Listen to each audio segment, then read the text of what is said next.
Арын ханган хүүхдүүд уран бүтээлийн дээжээ хүүхдийн номын ордондоо залжээ.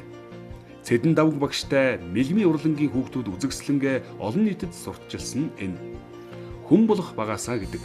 Ирээдүйн алдарт зураач уран бүтээлчид эндээс л тодорно. Хүүхдүүдийн нүдээр их болсон байгаль дэлхийн хэрхэн буусныг харахад их олон утга агуулга бүхий сонирхолтой бүтээлүүд тодорч ирнэ. Тэд булган хан уулаан, тайхар чулуугаан, адуу саралгаа, алдарт авраг, амьд ертөнцийн сайхан бүхнийг томчуудаас дутуугүй зурж хайчилжээ. Тэн зураач зөвлөм гоогаас өсвөлээд ингээд маш олон сайхан урлагийн хүмүүс төрөн гарсан байдаг.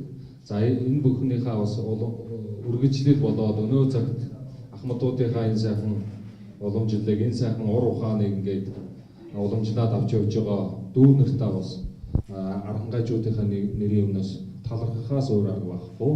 Одоо сая багш хоёр яриад байж байгаа энэ хайчилгуур бол ерөөс арангаа аймагт бол яг хуучин социализмын үед гэж ярьдаг 60 70 80-аад оны яг тийм сонгодог хэлбэрээр яг реалист сонгодог хэлбэрээр одоо манай аймагт ингээд бүрэн хөгжөөд энэнийг одоо ингэж бүтээдэг бүхэл бүтэн одоо нэг үе ингээ гарч ирээд ингээ явж байгаа.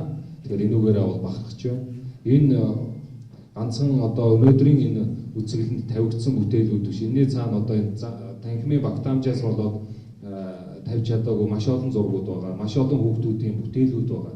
Тэгэхээр тэр болгонд хүүхдүүдтэй одоо энэ олон уран бүтээлүүд төөрүүлсэн уран гартай арангаахаа ирээдүй болсон хүүхэд багчуудаа юуны өмнө дахин та бүхний нэрийн өмнөөс талархал илэрхийлж байна.